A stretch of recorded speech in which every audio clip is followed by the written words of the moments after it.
Bom, pessoal, começando aqui sobre o tema modelagem financeira e na estrutura do agronegócio, primeiro de tudo a gente sabe, como particularidade principal, a gente se trata de um setor que ele é extremamente relevante na economia, ou seja, é a maior parte do PIB brasileiro. Por ser a maior parte do PIB brasileiro e ao mesmo tempo ser um negócio que tem muitas variáveis, por ser uma commodity, digas de passagem, diferente de um varejo, de uma clínica, o mercado do agro a gente opera por meio de commodity. E por ser uma commodity, ela tem muitas variáveis por fora do negócio e dentro da empresa que fazem jus, que fazem importância para o desenvolvimento do trabalho de modelagem. Ou seja, é um setor relevante, é a maior parte do PIB, é a maior parte das empresas também familiares. O agro sustenta muita base no nosso país, a gente sabe, e ao mesmo tempo que ela é o maior PIB, existe um conhecimento escasso por parte de contadores, consultores empresariais, as áreas de FP&A e de controladoria, né, que não sabem muito bem como operacionalizar bem essas características nesses estudos, porque a gente sabe que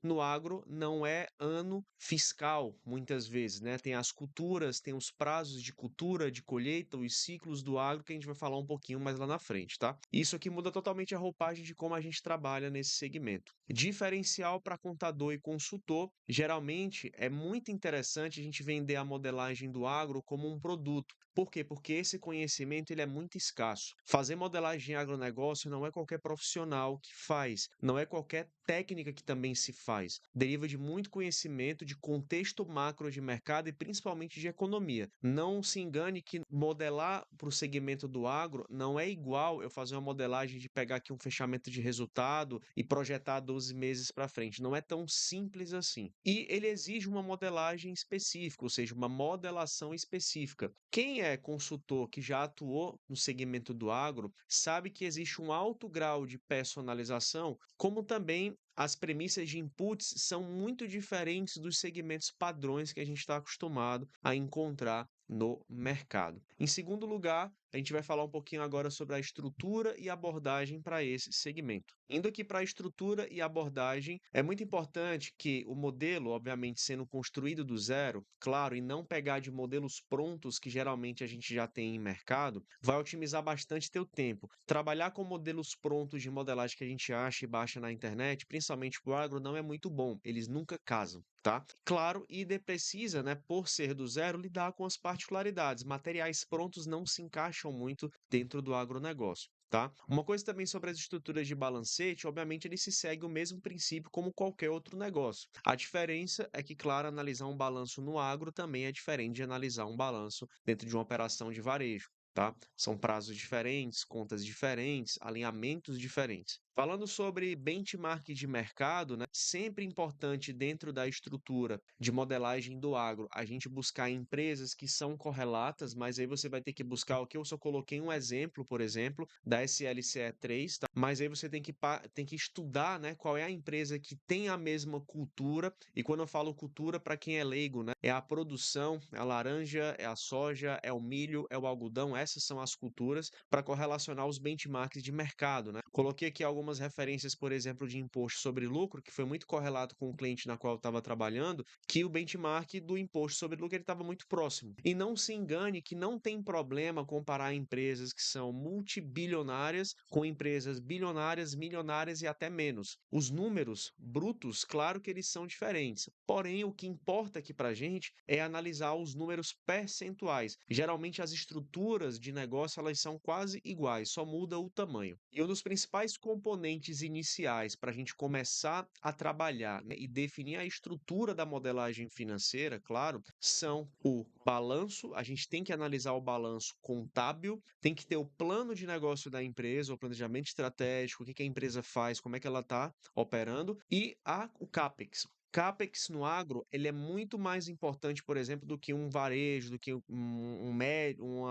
do que clínicas, do que hotéis, depende muito. O CAPEX, ele tem o maior giro, ele é o pacote dentro da modelagem financeira do agro mais importante. Por quê? Porque a gente faz um investimento para depois ter a colheita. As contas de necessidade de capital de giro, elas estão derivadas totalmente relacionadas ao CAPEX e não só sobre aquela conta específica específica de NCG, de prazo médio de pagamento, recebimento e etc. A gente sabe que a complexidade ela é um pouco mais alta. Tá? Uma das coisas também muito importante é a gente entender não só qual a cultura, né, mas como essa cultura se comporta dentro do modelo do agro. Por quê? Porque ela vai virar uma premissa para ser estudada. Cada cultura, que é uma dica interessante e importante, cada cultura ela tem uma particularidade de necessidade de capital de giro. Por quê? Porque cada cultura ela tem um prazo entre o plantio e a colheita, onde vai ser feita a realização desses lucros. Nesse intervalo de tempo envolve NCG, capital de giro, dispêndio, despesa, desembolso, custo e etc., até ser recebido uma receita. Sendo que cada cultura tem um prazo, cada cultura tem um benchmark diferente. Tá? Então, por exemplo, abrindo aqui culturas que são muito conhecidas, né? Soja, algodão, milho, todas são commodities, todas são precificadas no mercado interno e externo. Você tem que projetar variações de dólar, se esse cara importa, se esse cara exporta, de acordo com a precificação dessas commodities. Entender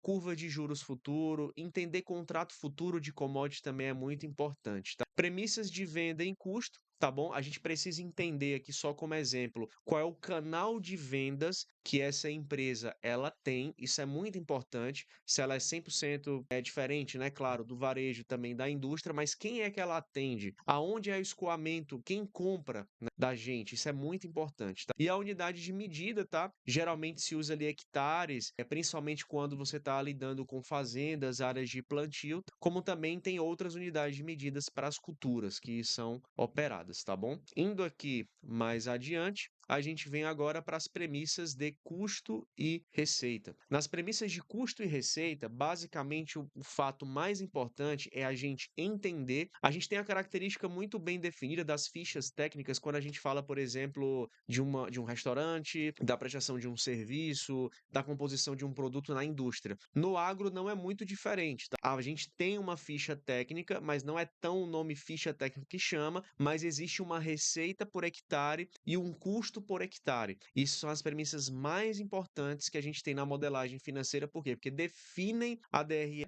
e definem projeção de receita, despesa e capital de giro. Quando a gente fala receita e custo por hectare, a gente está falando de produtividade que aquele hectare deve gerar e o preço unitário versus a área, né, plantada, ou seja, a área de hectare. Os ciclos e a sazonalidade, por exemplo, ou seja, a gente tem que considerar como variantes de risco, né, dentro desse estudo de modelagem, clima, perda do plantio, perda na hora da colheita, perda de safra, isso aqui é muito importante. Por quê? Porque geralmente modelagem financeira, se você pegar como modelo de gestão e colocar isso como cenário de risco, você vai ter que colocar uma premissa dentro do modelo de estudo específico que você vai ter sim que definir quais são as variáveis mais importantes para a definição do risco que essa receita ela vai ter. O contraponto de todos esses riscos são justamente os contratos futuros ou os hedges, né, os seguros da produção, caso seja cabível financeiramente falando, quando você estiver estudando o capital de giro daquele negócio, daquela empresa.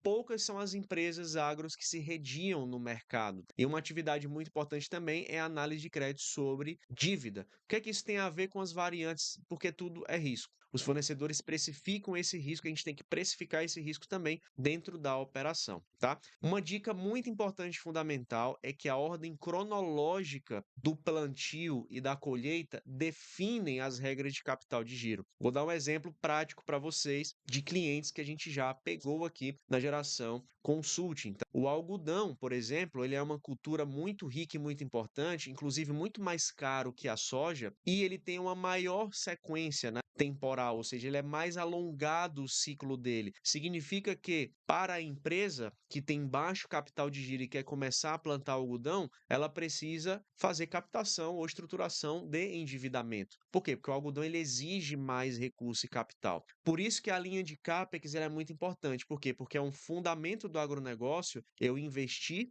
para ter depois. Claro que isso é o fundamento de quase todo o negócio, sendo que a diferença é que, basicamente no agro, eu não tenho receitas, né, faturamentos dentro do período de tempo para ter o investimento de volta. Eu tenho a saída agora e o faturamento só depois. Se assemelha um pouquinho, por exemplo, ao modelo de negócio de construção civil, né? Você custa, despesa, despesa, despesa, para depois lá na frente realizar as vendas. Ele tem uma diferença, né? Na construção civil, por exemplo, a gente tem as vendas de prédios antes de estar pronto. Às vezes, em alguns modelos do agronegócio, não todos, tá? A produção ela já está vendida também antes de ficar pronta, mas a entrada ou a realização, né, desse dinheiro de forma 100% é só lá no final. Então é caso a caso, isso aqui tem que ser muito bem visto dentro do modelo de negócio, tá? Então, a ordem cronológica, como eu falei para vocês, ela é feita de formas de ciclos, ou seja, os ciclos é o tempo do início do plantio até o final. Isso aqui praticamente já comporta um pouquinho a ideia do que é o NCG dentro do agronegócio. E como eu falei para vocês, a ficha técnica, né, que cada cultura ela tem em relação a seus insumos, ou seja, etapas. Eu preciso, como consultor empresarial, contador, profissional de finanças e até empresário, quando eu for fazer um orçamento ou uma ficha técnica, entender esse processo. Preparo do solo, insumo, trato cultural, energia, colheita,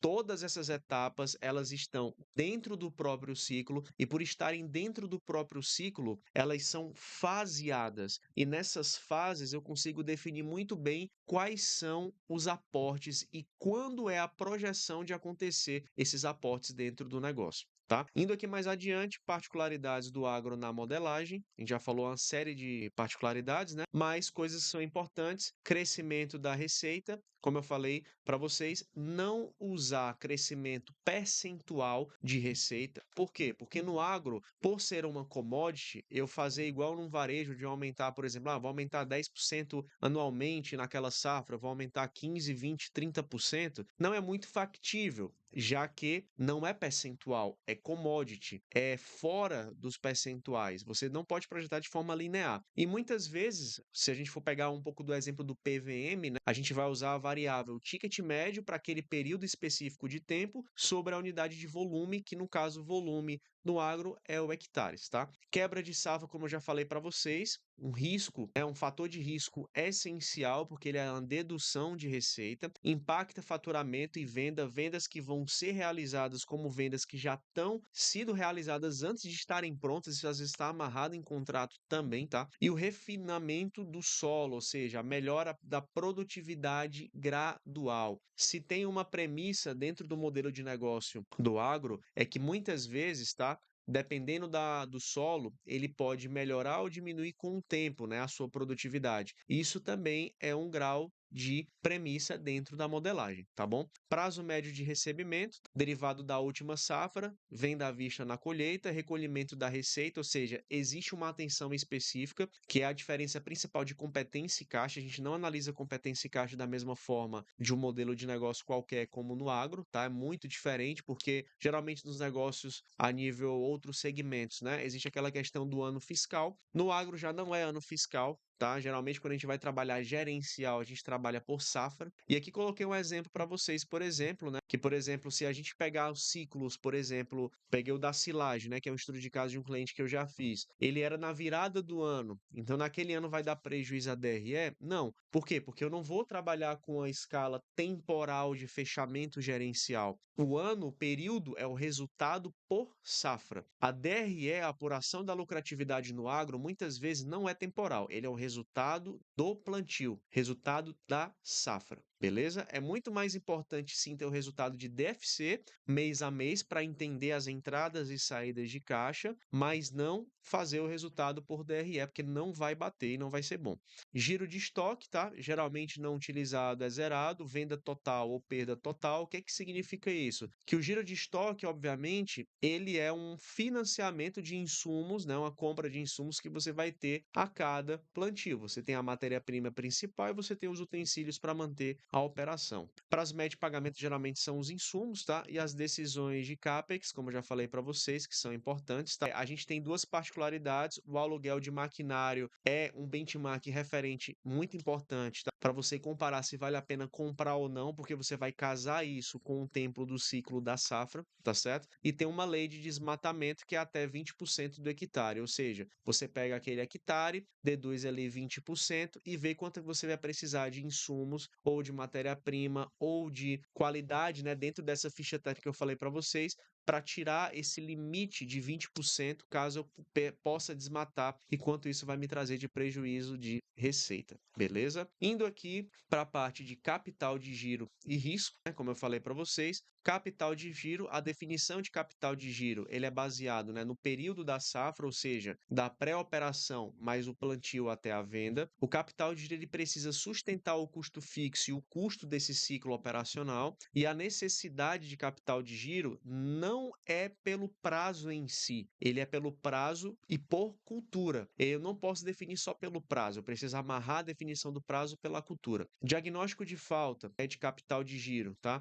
Então, por exemplo, é necessário, obviamente, recorrer a banco ou aumento de aporte societário, isso acontece muito dependendo do tamanho da empresa, ou você precisa também ajustar os hectares da produção se você estiver fazendo um plano de negócio dentro da premissa. Tá bom? Sobre risco elevado, tá? Então, por exemplo, o maior risco quebra de safra, dependendo da condição climática ou em termos de mercado, a gente coloca uma alíquota muitas vezes, dependendo de como tiver a situação, de 30% a 50% para um risco máximo. Tá? E um retorno, geralmente, as margens são altas do agro, né? É uma das margens mais altas do mercado, dependendo do modelo de negócio. Tá? Tem um TIR mais ou menos de 40, 45, 35 em alguns casos, tá bom? Mas não é algo que a gente vai cravar esse número, tá? E seguro hedge, tá bom, pessoal? A gente tem aqui as premissas que são fundamentais a ser incluídas. O hedge, ele é uma dessas premissas, protege contra as perdas, impacta o fluxo de caixa porque ele é um desembolso para proteção, eu tiro do meu caixa, ou seja, se você tem capital de giro no agro ou se você está precisando fazer um plano de estruturação de dívida para o agro, quando você for pegar essa grana, você já precisa precificar se você vai ou não precisar fazer o hedge dentro da tua operação,